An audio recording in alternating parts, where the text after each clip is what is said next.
Hi, good morning. Nandito na tayo sa ating pag-aaralan ngayon, ang ating ah, security planning. So our objectives for today is to developing a physical security plan and security policy development. So, ano nga ba ang security planning, guys? So, dito pa lang sa unang slide natin, unang pag-uusapan natin ito yung pagpaplano ng isang security sa isang establishmento sa future ninyo pagka magtrabaho na kayo sa mundo ng security industry. So, security planning, magiging pag-aaral natin dito is yung specifically sa physical security planning. Bakit? Para sa bahay nyo lang yun, guys. Para sa bahay ninyo, dapat meron kayong pagpaplano para mas may matibay yung protection ninyo sa inyong tahanan. Siyempre, ano bang pinaka-objectives ng ating security plan is to free from danger. Kapag sabing free from danger o malaya ka sa kaba, no? Malaya ka sa anumang pwedeng mangyari sa iyo at sa iyong pamilya. So please allow me to read the creating a physical security plan involves several things. No? Dito sa assessment, you might be conduct a thorough evaluation of current security measures, threats, and vulnerabilities. For example, guys, ito yung building na binabantayan mo. Kasi ito, yung informal settlers. Ngayon, nung napapagitna lang sa inyo is talagang wala lang, bakod lang talaga. Walang bakod. Hindi bakod, wala. So, sa informal settler, hindi naman natin hindi naman tayo uh, nag-o-open. Pero alam naman natin ang culture and norms ng mga informal settler. Magulo, minsan, hindi ka pa yung mga pasaway talaga. No? Ngayon, sa assessment mo, siyempre vulnerable agad yung binabantayan mo yung business. Eh. Possible, may nakaw dyan, may mawala. At the same time, yung mga empleyado natatakot pumasok, lumabas ng establishment mo o ng pinaka-area of responsibility. Gamitin mo dahil siyempre may mga nakapaligid na hindi natin alam, mga maliligalig, ika. Ngayon, as a security manager or security practitioner ka, you make a assessment sa isang lugar. So, timely ka, maggawa ka ng recommendation na magkaroon ka ng mas mataas sa bakod between forward shelters into your business. Why? It's because as part of your power function as a security officer, it's part of your power na magkaroon ka ng recommendation power. Ano muna tayo bigay. Ngayon naman, number two, yung goals and objectives. Dito naman, we define clear security goals based on the organizational needs and risk assessment. Unang-una natin pag-uusapan dito, guys. Ano ba pagkakaiba ng goals and objective? Simple lang yan, guys. Same lang naman sila ng gusto mangyari. Parehas gusto nila parehas mag-success ang isang mission o ma-accomplish ang isang trabaho. Pero ang pagkakaiba niyan is yung time frame. Number one, yung goals mahaba yung oras. So, mayroon kang sabi natin 3 to 5 years na pagpaplano sa isang bagay para ma-set mo yung goals o ma-reach mo yung goals. While the objective naman, it is a short time, may short time ka lang na pwede mong trabahuin ang isang bagay. Kung ano eh. Okay, ako na rin, ako yung hepe mo. O, I give you 3 hours para tapusin yung report. Please, I give you 24 hours to consolidate report in regarding to. Ganun ba? So, at the same time, dito sa security plan naman, kung ano ba yung mga kailangan ng isang organization o ng isang business mo na kailangan mong gumawa ng goals and objectives, hindi dahil sa hindi dahil sa you have a particular but at the same time, kailangan ito ng iyong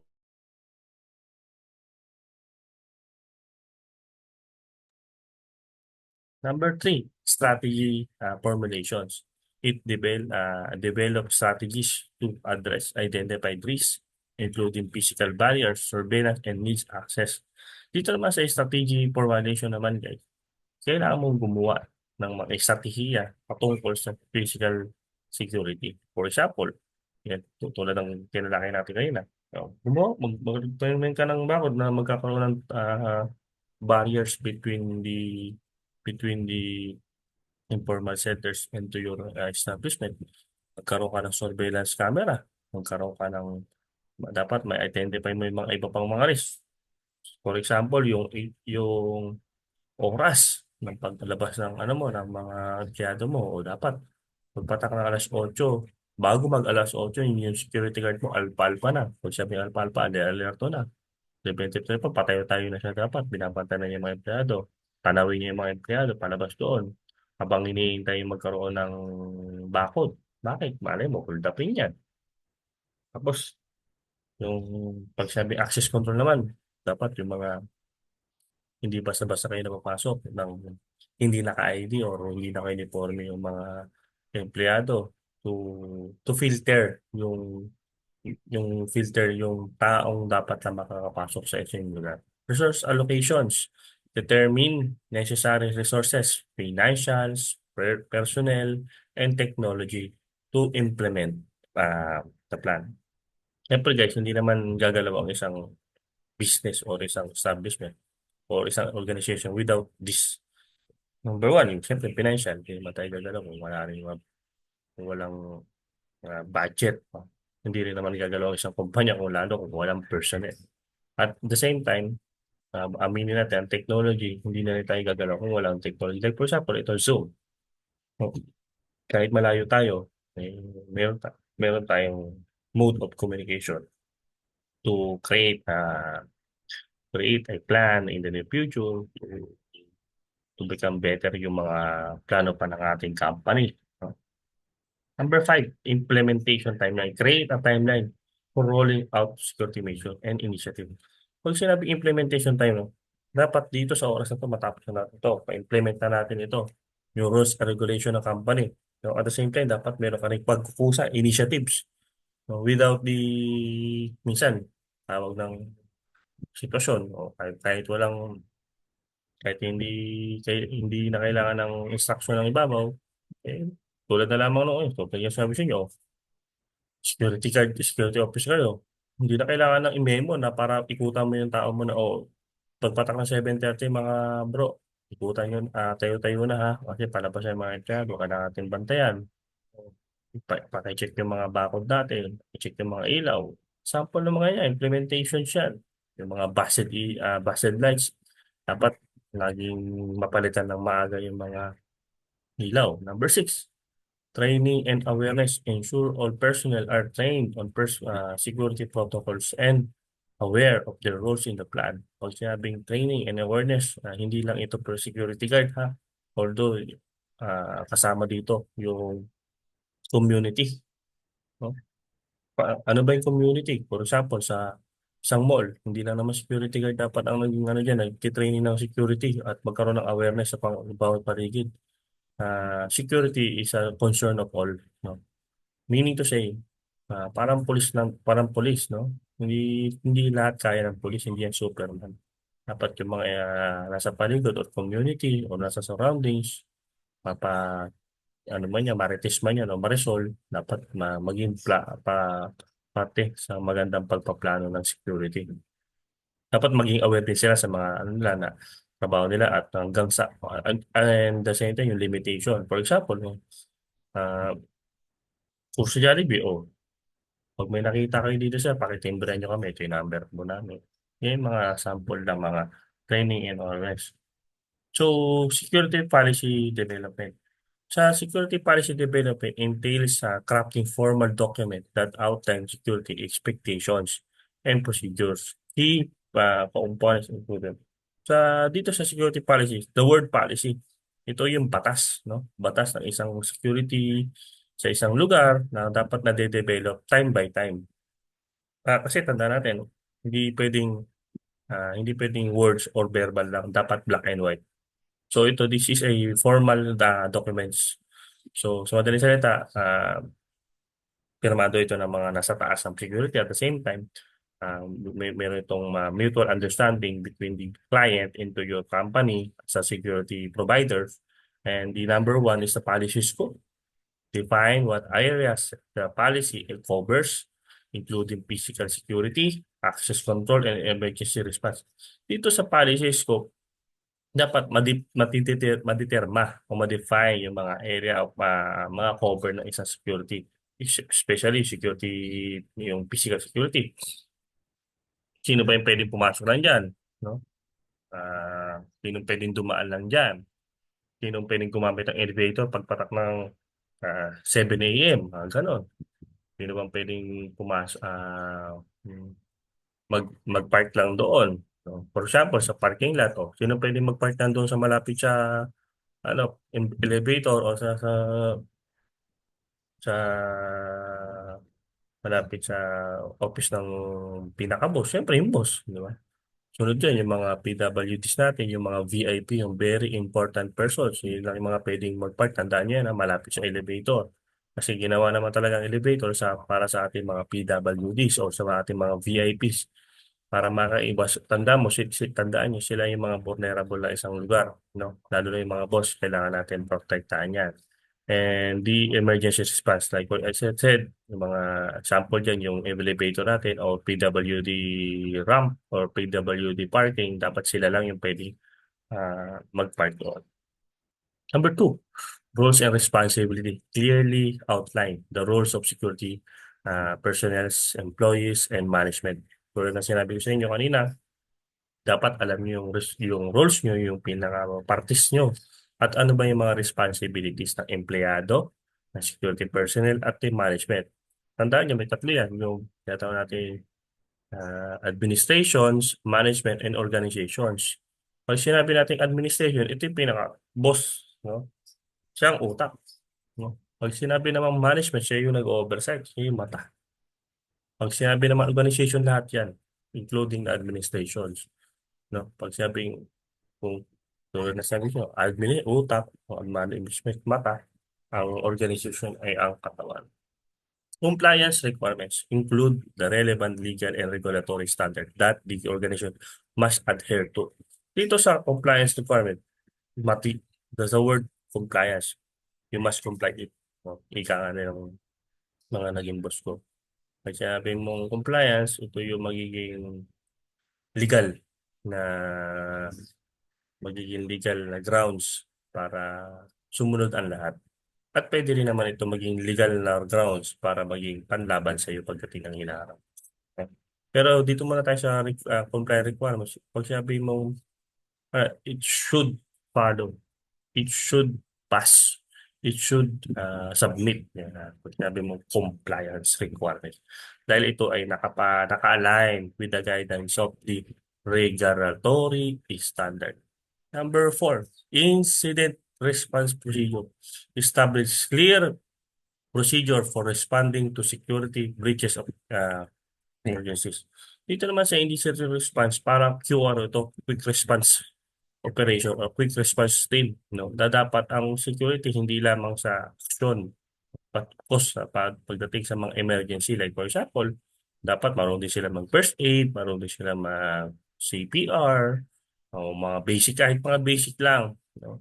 From hot zone to cold zone, mga gano'n lang para magkaroon naman ng iba pang tasking sila. So, okay, number 5, review and revision process. Set a regular schedule for reviewing and updating the policy to ensure it remains effective and relevant. Pag sinabing review and revision, check natin yung mga yung policies, check natin yung mga compliance. Baka mamaya outdated na. Dapat it must be always updated within 5 years, no? 3 years. Para ka nag-aaral, no? Hindi mo ka magbabasa ng 1990s, 1996 pa yung libro. Outdated na yan. So, dapat dito sa standard na security, yearly, mostly, dapat check mo, ano ba dapat baguhin natin sa empleyado? Ano ba dapat natin baguhin sa damit? Ano ba yung mga dapat pa natin pa-improve patungkol sa access control o sa mga restricted office para mas mapaganda pa yung servisyo ng ating. By addressing these areas, organization can develop robust security plans and policies that provide the ultimate protection for their assets and personnel.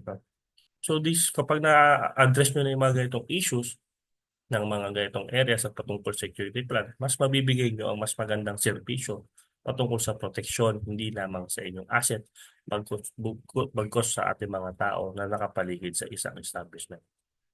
So, access control system, types of access control systems, designing access control measures, access control. So guys, pag sinabi access control, ganito lang yan. Kinokontrol mo yung pwedeng pumasok sa isang lugar. For example, sa bahay ninyo, sino bang pwedeng pumasok na sa kwarto?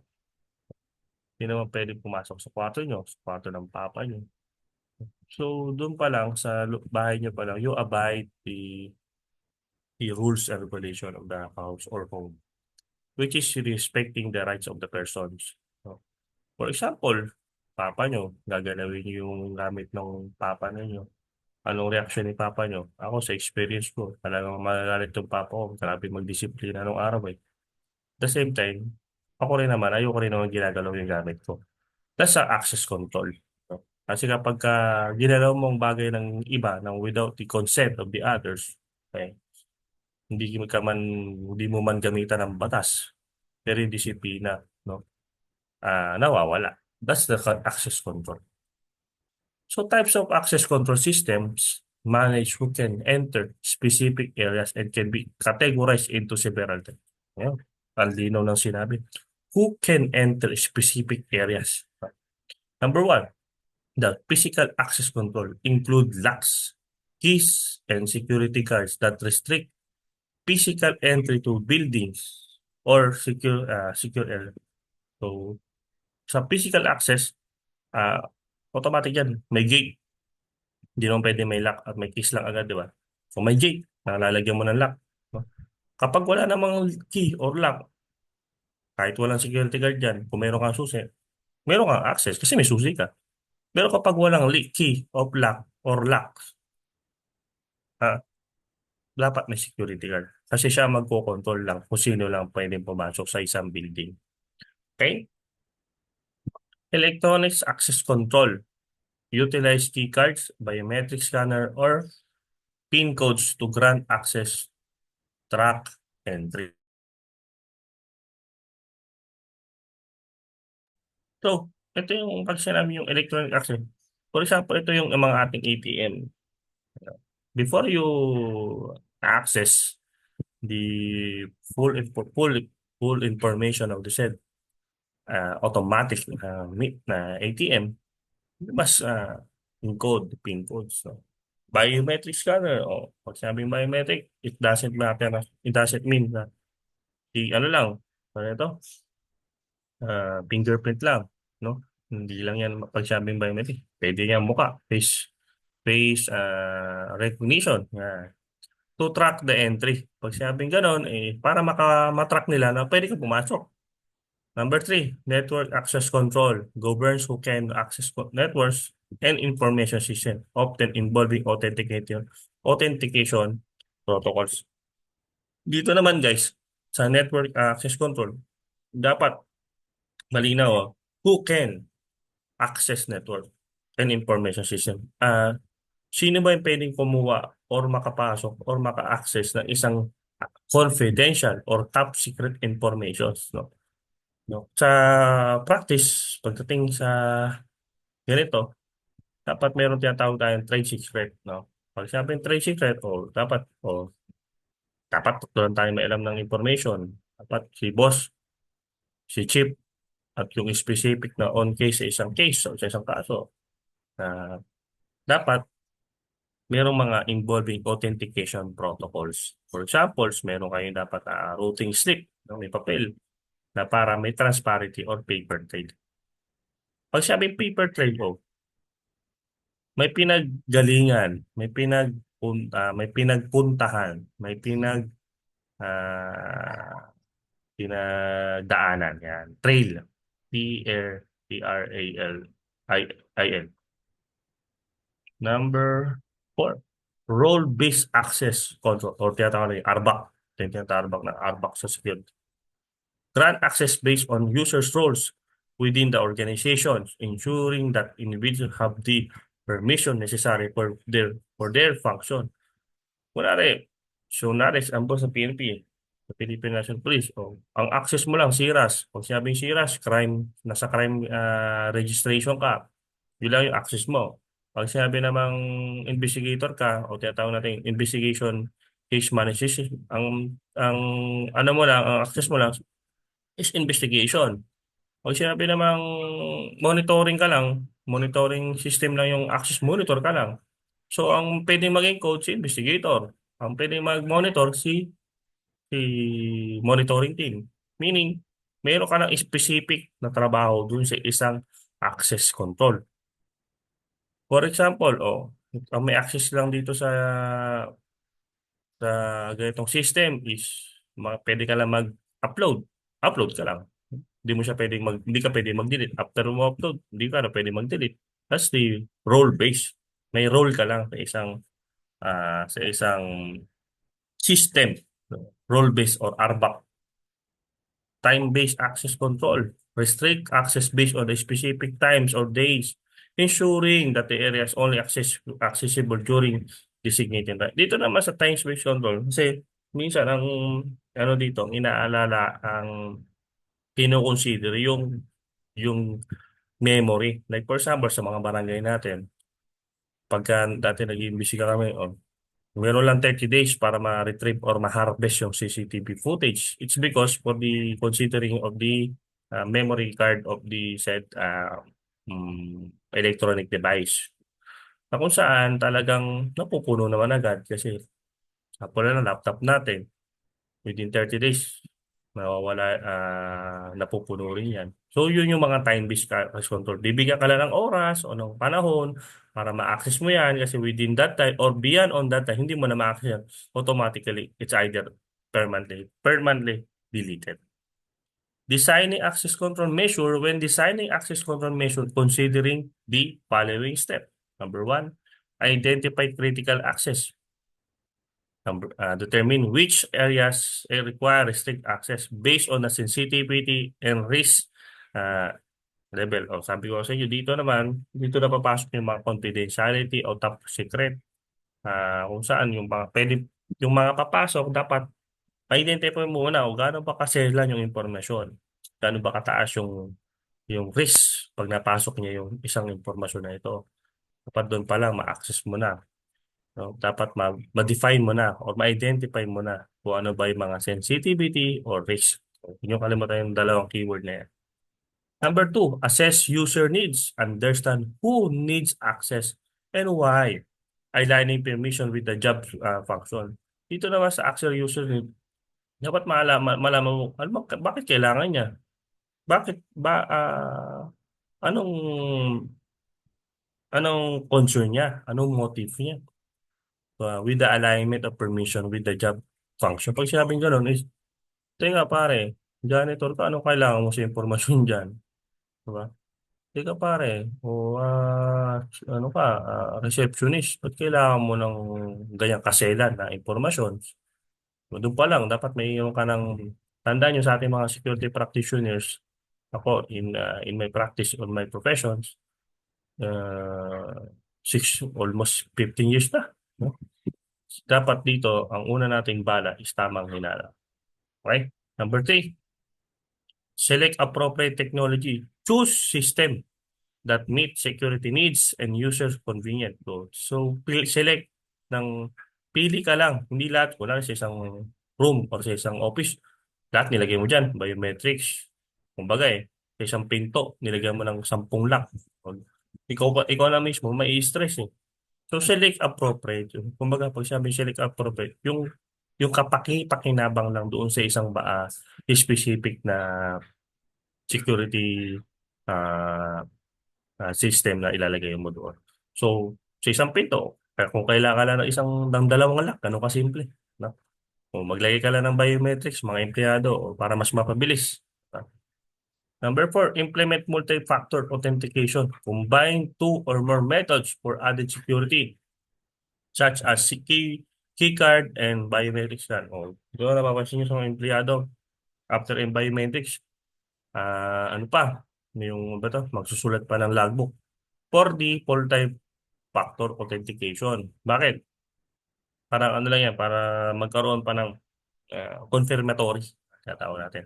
Regular audits and updates, continually assess access logs and review access permission to adapt the changes in personal risk level. Dito naman, pag sinabing audit, ikutan mo, i-check mo, no? At i-update mo yung mga kailangan pang mapaganda pa. I-review nyo yung mga access permission nila, magkaroon pa ba ng mga changes, may dapat ba tayong palitang empleyado dahil patulog-tulog, yung mga ganun bang samples. By carefully selecting and designing access control system, organizations can enhance security while maintaining the operational efficiency. So sa pagpapalawig pa o pagpapatibay ng control patungkol sa access control, mas i-maintain mo pa yung operational efficiency, yung kalidad yung ng isang operation, yung bilis. At the same time, yung integrity ng isang office is nandoon pa rin, mas tumitibay pa. So, nagkakaroon sila ng, kumbaga, deterrence na gumawa ng mali, lalo na sa mga empleyado na hindi na, or sa mga empleyado or sa mga tao sa labas na may mga pwede pang, o may personal interest sa isang company na gumawa ng masama.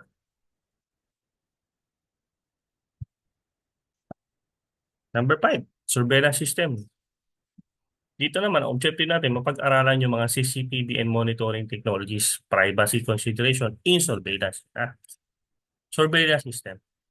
CCTV monitoring technologies, o tinatawag natin closed circuit television or CCTV, and other monitoring technology are essential for physical security.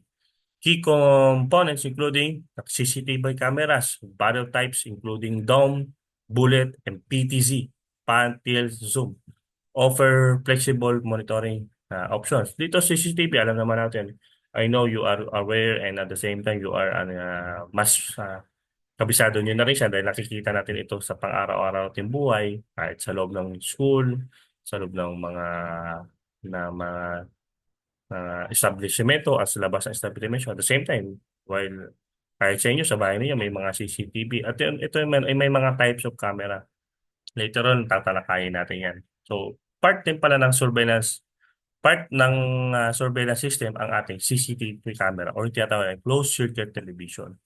So, number 2, video management system, BMS. Software that allows for centralized management, recording, and analyzing of video feeds. Dito naman sa video management system, yung mga nakukuha na video ni CCTV is nandirito. Dito mo pwede mong i-review, i-analyze yung mga nare-receive yung mga videos. At the same time, pwede itong maging ebidensya kung may nangyari mga crime sa paligid ninyo. Number 3, the remote monitoring enables live viewing and management of cameras from remote location via phone or via mobile device or computer. Dito man sa remote monitoring, may tinatawag tayong CCTV operator, no?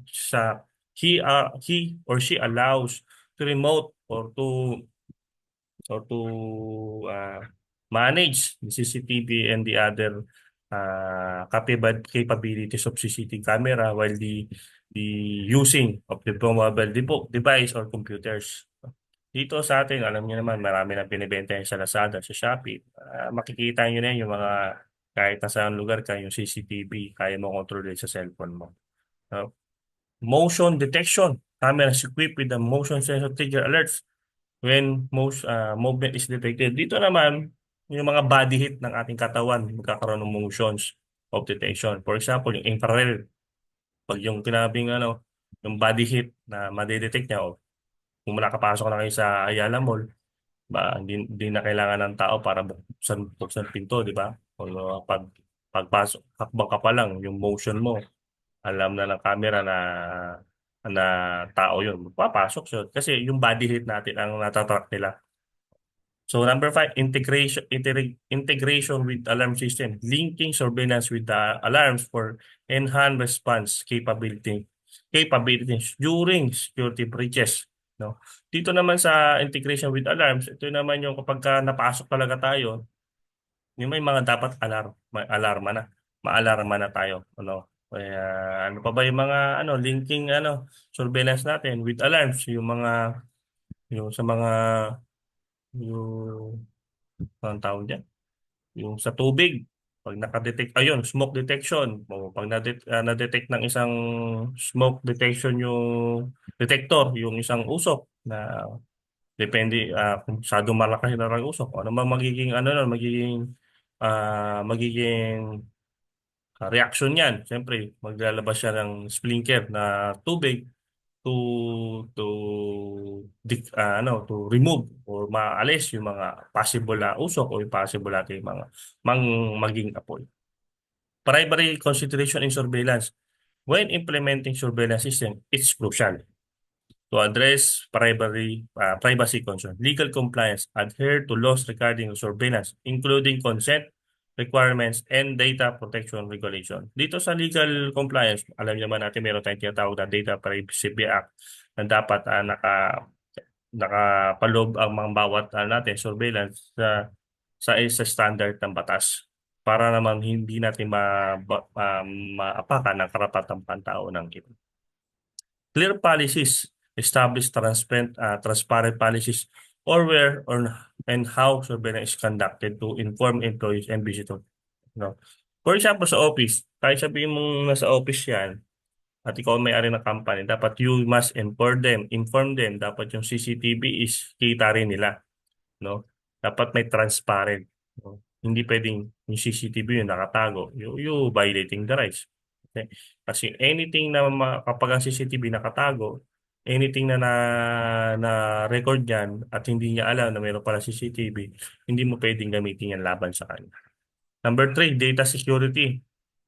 Ensure that recorded footage is stored securely and is limited to authorized personnel only. Dito sa data security, dapat yung mga pwede lang makakuha ng mga footage, tulad ng sinabi ko sa inyo, is yung mga taong autorisado lang. For example, PNP, before sila makakuha ng CCTV footage, dapat meron silang proper protocol. It's either meron sa PINA, sa PINA Duces Tecum, o na hinihingi ng korte, o ano pa ba, yung mga dapat meron silang request letter na approved by the higher rank or approved ng top management ng isang establishment to provide a valid evidence kung meron man silang iniimbestigahan.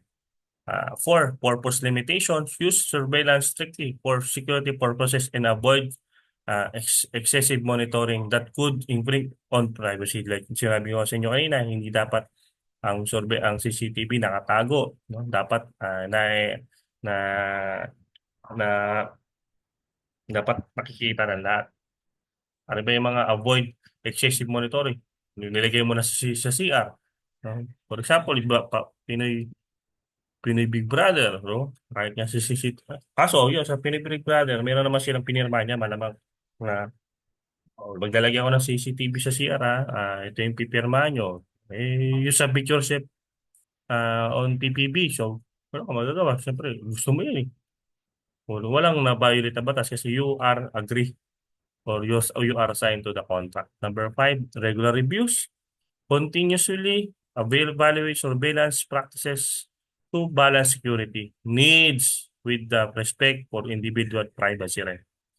Always review para naman yung pagsusurveillance o paglagay ng CCTV sa isang lugar is wala tayo nababiolate na rights. At tandaan natin na meron tayong Article 3 Bill of Rights of 1987 Constitutions na kung saan no person shall deprive of security. No? In terms of, ano pa ba, marami yan. Meron tayong 22 sections ng Article 3 ng Bill of Rights natin under 1987 Constitution. Number 6, physical barriers and perimeters. Ito naman, ang objective naman natin dito guys is yung mga fencings, gates, and barriers, security lighting, and landscaping.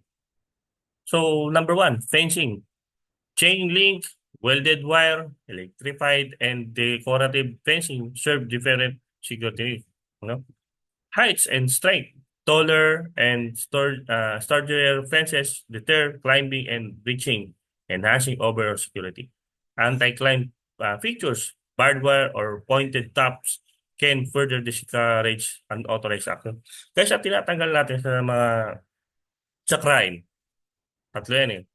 Desire, desire, capabilities, and opportunity. Yung desire at capabilities, hindi mo na matatanggal yan. Yung desire niya, gusto niya pasukin lugar mo, hindi mo matatanggal yan. Yung abilities niya, yung marunong siyang umakyat, mabilis siyang gumalaw, hindi mo matatanggal yan. Ang matatanggal niyo lang dyan, guys, yung opportunity natin tinatawag. At to remove their opportunities na papasok ang lugar natin, magtagay ka tayo ng electrical wire, welded wire, pataas na ba bakod, tulad nga ng naging sample po kanina, pataas na bakod. At paglagay ka ng mga anti-climb feature, like po sa barbed wire. No? For example, parang penitentiary yan, parang jail, prison.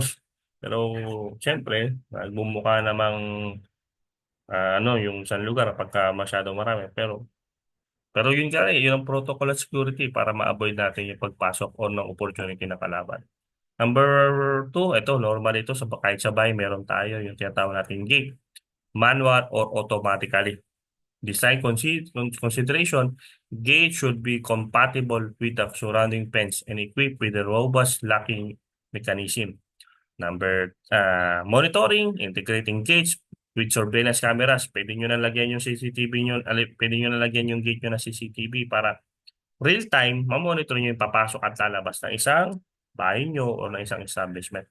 Number three, barriers, bollard, short study posts that prevent vehicle access while allowing pedestrian movement.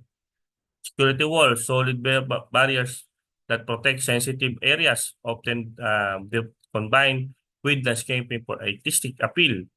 Control access, turnstiles, control access for individual entering a facility, often used in a high quality, high security environment. Ito namang mga to, sample na lang dito guys.